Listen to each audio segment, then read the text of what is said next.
Muchas de las cámaras de cinematografía digital actuales incorporan una o varias ruedas de filtros, filtros o bien de densidad neutra o bien filtros de color, adaptados en cualquier caso para trabajar en cualquiera de los presets habituales de 3200 y 5600 Kelvin.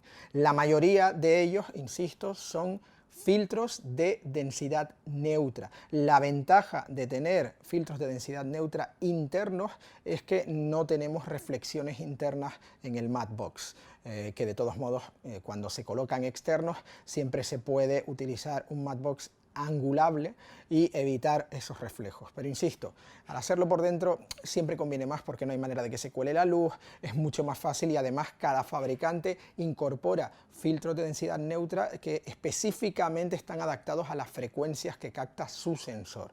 Así que siempre es la manera de tener la mayor variedad de filtros de densidad neutra verdaderamente neutros posible. En todos estos casos, uno de los filtros que hay, incluso cuando son filtros de color, es un filtro clear, es decir, es un filtro que no tiene el menor efecto sobre la imagen. Dicho de mala manera, y no es del todo cierto, es un cristal, con la misma anchura de los demás. ¿Por qué existe este filtro cuando no está realizando ninguna función? Porque hay que mantener, para que la colimación de las ópticas no se vea alterada, la distancia de registro exactamente idéntica cuando hay filtros o cuando no hay filtros de densidad neutra, de manera que existe, en el momento en que nosotros no ponemos ningún ND, sino que ponemos el modo clear, la distancia no cambia, no hay un hueco extra porque sigue existiendo ahí un filtro, solo que sin efecto para la imagen. Es fundamental, insisto, que esto exista en las cámaras para ello. También existe la posibilidad de colocar filtros internamente en el espacio de la montura, pero de forma externa, ¿vale? Normalmente este tipo de soluciones se acoplan o bien de forma magnética o bien con un pequeño destornillador o llave Allen pequeñita para ajustarlos. En este caso es fundamental y esencial, ya que estamos usando filtros externos, que cubran esos filtros ND el espectro completo. Hay tres tipos básicos de filtros de densidad neutra. Están los filtros de densidad neutra puros y duros, los filtros de densidad neutra que incluyen también infrarrojos y cortan un poco la entrada de infrarrojos, conocidos como IRND, y que en ocasiones, cuando la cámara per se ya tiene, como casi todas, un filtro IR suficientemente eficaz, pueden ser contraproducentes, porque lo que puede ocurrir en estos casos es que provoquen sin querer una dominante específica. Pues bueno, hay que tener mucho cuidado con eso. Y de verdad, lo más importante, si se puede y si es necesario contar con NDs externos pero que se introducen en la montura o bien que se ponen en el matte box, es que sean FSND, es decir, filtros de densidad neutra full spectrum o de espectro completo, en cuyo caso no vamos a tener ningún problema, sea el sensor que sea y sea la cámara que sea. Mención aparte merece el sistema de filtros ópticos de paso bajo de Red para todas sus cámaras de la generación actual. Este es en realidad una combinación de filtro de paso bajo tradicional más filtro de infrarrojos con longitudes de onda muy específicas para usos diferentes. Por defecto, Red te ofrece tres distintos, un estándar, que suele venir directamente en cámara, y uno específico para bajas luces y uno para altas luces y también tonos de piel. ¿Por qué coincide que el de altas luces sea el mismo que el de tonos de piel? Bueno, pues porque normalmente en trabajos, lo que se suele llamar trabajos de publicidad beauty, es decir, cosmética y todo este tipo de cosas, en los que los tonos de piel son extremadamente importantes, se trabaja en clave de luces altas. Por eso el mismo filtro óptico de paso bajo, insisto, con IR también, se utiliza para las dos cosas y favorece el trabajo en estas dos situaciones, tanto en altas luces como en el caso de que tengamos que hacer un beauty. Así que este es el motivo, ¿vale? Aunque estos son los tres básicos que te ofrece Red por defecto, existen más filtros complementarios, algunos de color, y además hay terceros que también fabrican filtros para colocar en las cámaras de Red. Sea cual sea la cámara que estemos utilizando, hay que tener en cuenta dos consideraciones con respecto a los filtros. La primera es que si estamos utilizando una cámara que incluye una rueda interna de filtros y por el motivo que sea necesitamos ajustarlos o cambiar algo o hay algún problema con uno de ellos, en ningún caso hay que acceder por nuestra cuenta a esa rueda de filtros internos. Este es uno de esos casos en los cuales es necesario acudir al servicio técnico y que profesionales cualificados sean los que miren esto. Podrían producirse múltiples errores si nosotros accedemos a esa parte, incluyendo la descolimación. ¿Por qué?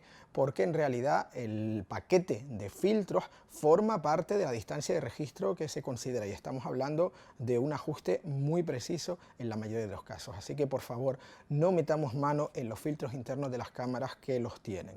La segunda consideración es que en aquellas cámaras en las cuales vamos a utilizar filtros externos en un matte box o bien en la montura, existen soluciones de terceros que no son las del propio fabricante o no son las que recomienda el propio fabricante muchas veces para situar, insisto, en el portafiltros o en la propia montura de cámara de forma magnética y demás.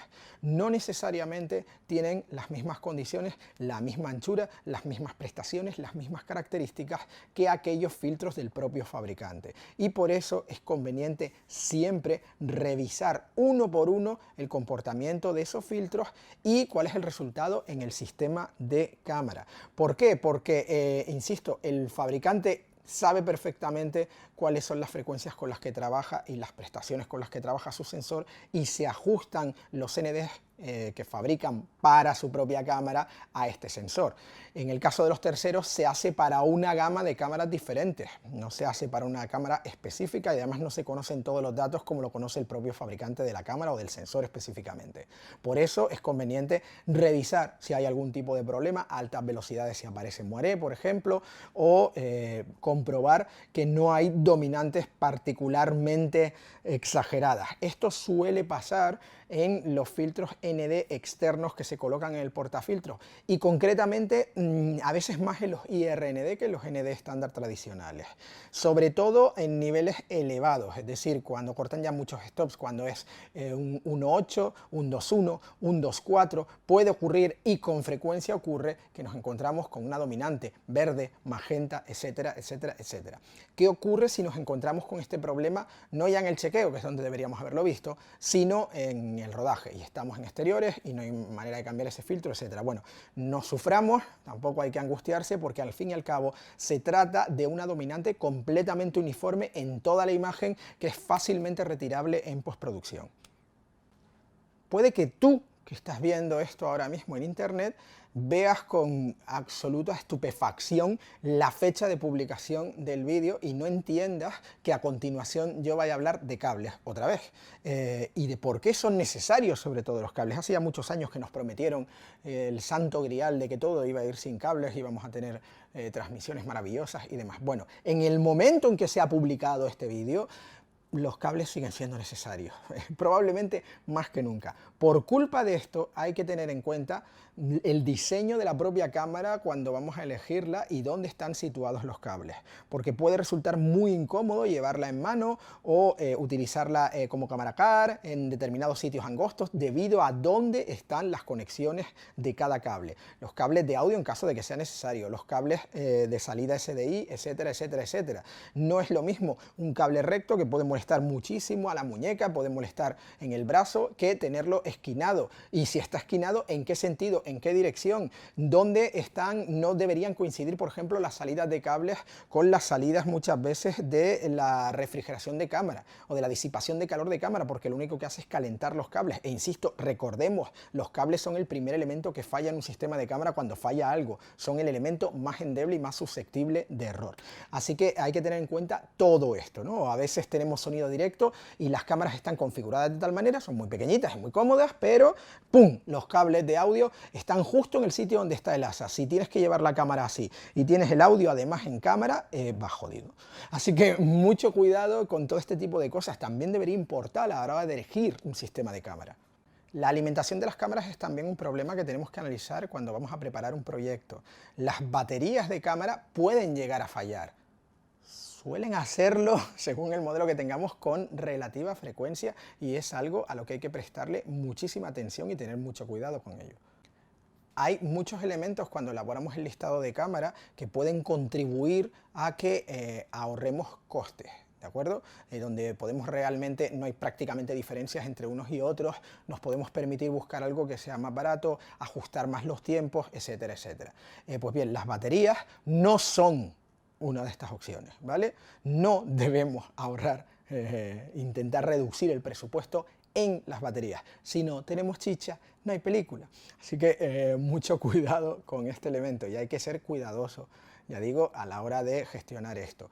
Hay que calcular con la mayor precisión posible la cantidad exacta de baterías que serán necesarias para ir funcionando y sobreviviendo cada jornada de rodaje, o en el caso de que vayamos a una localización en que sea imposible volver en varios días, pues las jornadas que sean necesarias si no se pueden recargar las cámaras, estás en mitad de ningún sitio, bueno, puede ocurrir. Una vez que tengamos esto calculado, con la mayor precisión posible, multipliquemos por 2 el cálculo, ¿de acuerdo? Es una manera muy fácil de no fastidiarla. Y es extremadamente importante que además tengamos una alternativa de corriente alterna para conectar a cámara en caso de que se pueda. Resulta primordial chequear el nivel de carga de cada batería antes del rodaje y comprobar que están funcionando en todo momento. Si una batería da el más mínimo problema, empieza a comportarse de manera errática, a descargarse mucho antes de tiempo, etcétera, etcétera, etcétera, inmediatamente hay que aislarla y cambiarla y sustituirla por otra, ¿de acuerdo? Ninguna empresa de alquiler os va a poner problemas porque haya que sustituir una batería. Lo que tenemos que hacer es, en el momento en que surja este tipo de problema, hacer con un chivato directamente una cruz roja encima de la batería, apuntar específicamente cuál es el problema y comunicarlo a la empresa de alquiler para su sustitución y que puedan ver cuál es el problema, si tiene alguna solución o no en esa unidad en concreto.